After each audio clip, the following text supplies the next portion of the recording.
Apa cuma gue ya yang ngerasa aneh kalau kondangan terus di amplopnya harus nulis nama?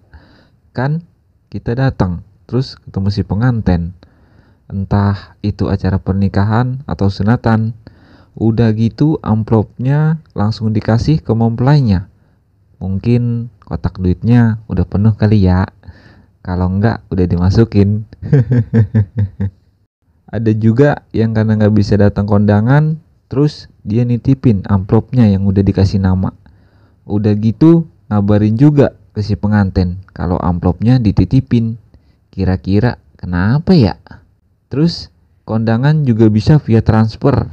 Malah ada mempelai yang nyiapin mesin edisi. Jadi tinggal gesek. Asik kan? Ada lagi bahasanya nabung kondangan. Ini biasanya para sejoli yang bentar lagi juga nyusul nikah. Nah, ada yang ngerasa kondangan sebagai utang piutang dengan alasan udah banyak kondangan, terus minta uang kondangannya dipulangin. Aduh, emang sebenarnya apa sih tujuan kondangan itu? Halo, assalamualaikum warahmatullahi wabarakatuh. Kali ini gue mau ngebahas keresahan gue tentang kondangan. Nah, di channel inilah gue mau ngeluapin keresahan-keresahan yang gue bahkan lu yang lagi nonton juga ngerasa heran sama tradisi kondangan yang mulai ngalamin pergeseran makna yang sebenarnya. Di sini gue nggak mau ngajarin seolah-olah gue sih paling tahu, gue juga bukan motivator. Terus sebenarnya apa sih kondangan itu? Secara budaya, kondangan adalah tradisi saling tolong dan gotong royong untuk membantu meringankan beban pernikahan atau sunatan seseorang. Dan secara bahasa, kondangan adalah datang untuk menghadiri pernikahan seseorang dengan memberikan hadiah. Entah itu berupa duit, kado, bingkisan, atau hasil bumi pada saat acara berlangsung atau sebelumnya. Tujuan memberikan hadiah adalah untuk membangun hubungan baik, menyambung persaudaraan dan tali silaturahmi antar keluarga, tetangga, dan teman. Kondangan juga bertujuan mendoakan kepada mempelai pengantin agar pernikahannya jadi samawa, sakinah, mawadah, warohmah. Itu sih tujuan sebenarnya. Tapi kenyataannya mah beda kan? Yang jadi pertanyaan adalah, terus ngapa ya kalau kondangan di amplopnya ditulis nama? Kadang lengkap bener lagi, sampai alamat lengkapnya juga ditulis. Ini sebenarnya mau kondangan apa mau ngirim surat? Nggak sekalian aja pakai perangko. Julid amat ya gua. Lagian kan kita menghadiri alias datang terus ketemu si pengantin. Masa iya dia lupa? Tapi wajar aja sih, kan yang datang banyak. Nah, kagak cuman ditulis. Ini yang paling ngebuat gue heran. Udah gitu amplopnya langsung dikasih ke mempelainya. Kira-kira kenapa ya? Semoga aja gak ada gajah di balik batu. Positive thinking aja. Kalau kotak mempelainya udah dimasukin, jadi kan mau gak mau langsung dikasih ke mempelainya. Emang harusnya gimana bang? Kita kan datang ke kondangan, entah itu pernikahan atau sunatan kan, karena memenuhi undangan dan menghargai yang punya acara. Apalagi kalau yang punya acara itu saudara atau temen lu sendiri. Terus buat apa pakai ditulis nama? Yang seharusnya kita kasih yang terbaik buat mereka, bukan malah ngebebanin mereka, ya kan? Gue yakin lu pada paham maksud gue. Tapi buat lu yang emang belum paham, gue jelasin dulu.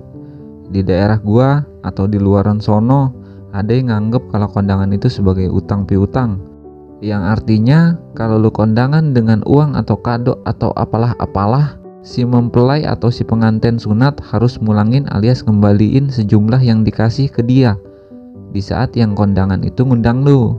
Tapi perlu lu garis bawahi, nggak semua daerah ya. Ingat, kita datang kondangan itu karena memenuhi undangan. Dan kalau bisa kita kasih yang terbaik buat mereka, karena itu bisa menyenangkan hati mereka. Gak usah takut rugi, tenang aja, pasti diganti dengan yang lebih baik, yakin itu. Ada juga yang karena kagak bisa datang, dia titip tuh amplop atau kado ke temennya. Nah, Kalau ini gue beranggapan masih wajar. Yang penting niat dan tujuannya bener-bener pengen ngasih hadiah terbaik buat si mempelai atau pengantin sunat. Sekedar saran, kalau bisa lu order ojol biar dia yang kondangan. Kan lumayan, dia bisa dapat makan gratis. Terus dapat duit karena lu order dia. Ya kan?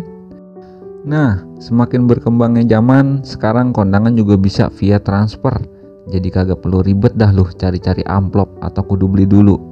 Ada juga mempelai yang nyediain mesin edisi. Jadi tinggal gesek doang, asik kan? Emang boleh segampang itu? Boleh aja lah, yang penting lu punya saldo. Siapa tahu ntar kondangan tinggal scan barcode doang, asik kan? Yang penting mah bukti transaksinya nggak usah dikirim ke mempelai. Kalau emang si mempelai tahu kalau lu yang transfer, tinggal bilang aja, gue ikhlas dan semoga bermanfaat. Tapi jangan dianggap utang piutang ya. Terus ada yang kalau diundang ke acara pernikahan langsung gas, OTW berangkat, mantap. Karena dia anggap sebagai tabungan kondangan. Alah, tabungan kondangan. Biasanya para sejoli atau pasangan yang bentar lagi mau nyusul ke pelaminan. Karena dia beranggapan tuh orang bakal datang ke acara pernikahannya. Terus mulangin sejumlah duit sama kado yang dikasih. Mantap kagak tuh? Kondangan sih dibisnisin. Iya, kalau yang lu undang lagi punya duit. Nah, kalau tanggal tua belum gajian, terus kagak punya duit gimana? Gue salut sama lu karena mau datang dan memenuhi undangan. Tapi nggak usah anggap itu bisnis lah. Yang sebenarnya di saat kita punya acara, terus yang kita undang itu nyempetin datang, itu aja udah bagus. Dan kagak perlu kita ngarepin dikembaliin, justru kehadiran sama doanya lah yang lebih penting. Tapi gue yakin lu nggak kayak gitu kan? Lu emang datang karena niat memenuhi undangan, terus mendoakan si mempelai. Ini nih yang paling ngebuat gue heran, karena kondangan dianggap utang piutang. Dengan alasan, gue kan udah kondangan di mana-mana, masa nggak kembali sih? Rugi dong. Namanya orang hajatan alias gelar pesta, itu pasti rugi. Kan namanya juga sedekah, bukan cari untung. Ini mah malah dijadiin ajang cari keuntungan, dengan harapan semoga gue ngabisin segini, terus modal gue balik, terus gue dapet untung. Aduh, kocak nih. Sampai ada yang jadi bahan julitan, terus dijadiin status WhatsApp. Maksudnya gimana tuh bang? Misalnya ada yang udah kondangan ke salah satu orang yang dia kenal lebih dari satu kali.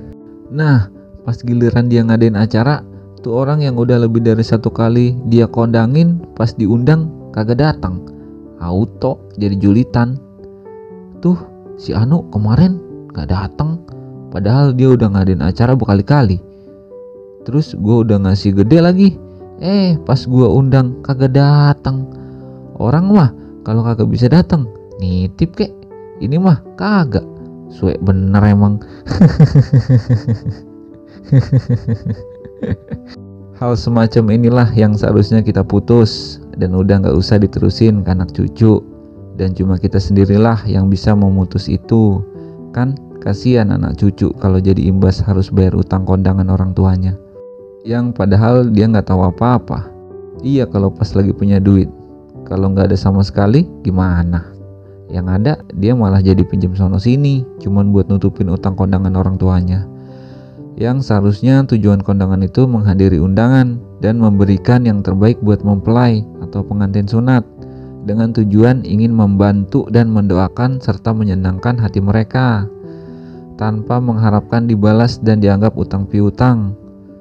Terus yang gak disadari adalah duit kan ada inflasinya.